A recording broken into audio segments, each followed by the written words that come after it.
Okay, in this problem, we're asked to find the power factor of the source and Vs of t if f is equal to 60 hertz. Notice that we have a line with an impedance of 0.2 plus j.4 ohms. We have two loads.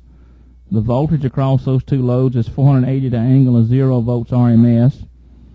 Again, we're going to utilize Telegin's theorem, which says the source has to supply the complex power absorbed here, here, and here. Now, one thing we need to be careful with here is this load we're given kilowatts, this load we're given kVA. Okay. So this first one we're given the real power, the second one we're given the apparent power. I'm going to call this one load 1, call this one load 2. So we have to be careful with the fact that we're given real power for one, apparent power for the other. So for S1, the magnitude of it is going to be the 50 divided by 0.82, and that's P divided by the power factor. So if you remember, S is equal to P divided by the power factor. So here's P divided by the power factor plus cosine inverse of 0.82. Okay. And the angle is positive because it's a lagging power factor. So this is 61 at an angle of 34.92, which in rectangular form is 50 plus j 34.92.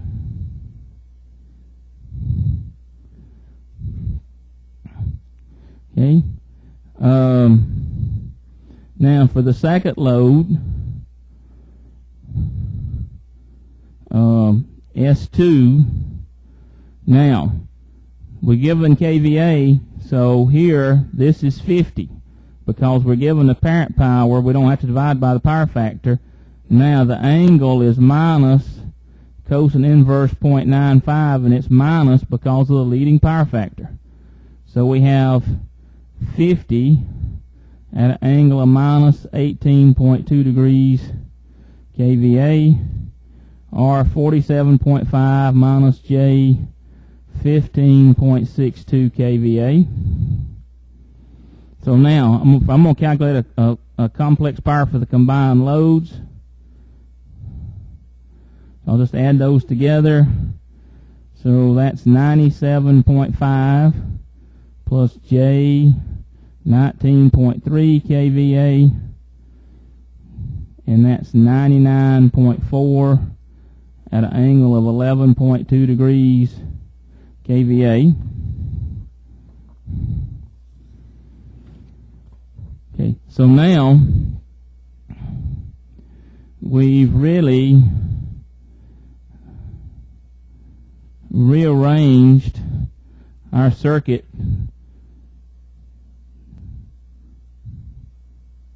to be this.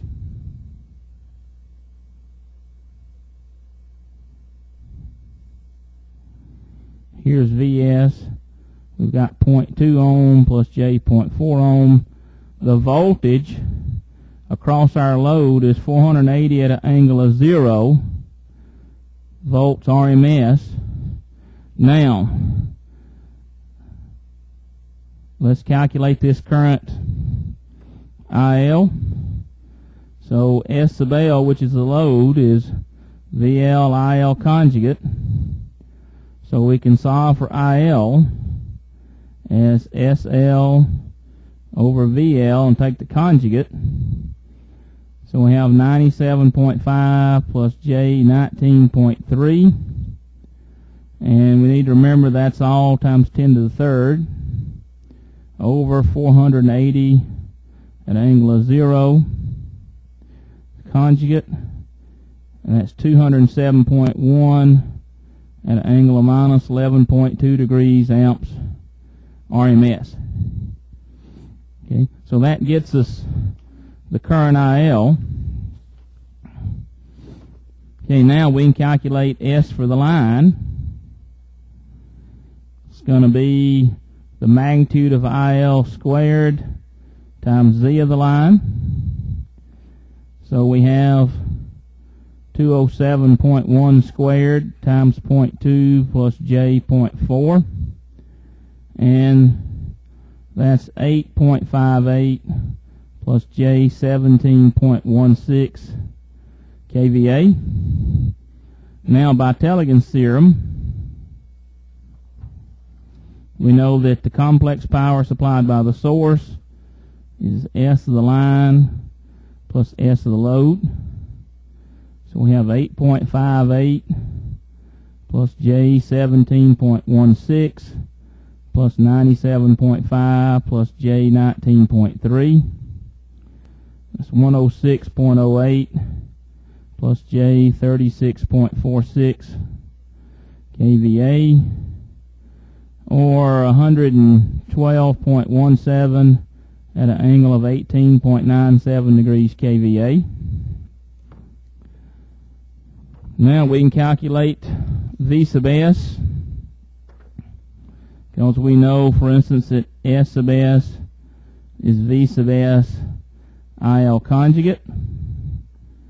So then V sub S should be S sub S over IL conjugate. So we have 112.17 to the third at an angle of 18.97 divided by 207.1 at an angle of minus 11.2. Take the conjugate. So this is 541.6 at an angle of 7.77 degrees volts RMS. Notice we had volts RMS when we started. All the calculations are done in RMS. Now, the power factor we can get by taking the cosine of this angle. Okay. So the power factor of the source we get by taking the cosine of 18.97 is 0.9457, and it's lagging, and that's the reason it's lagging is the angle on S is positive. Look back at S, this is a positive angle.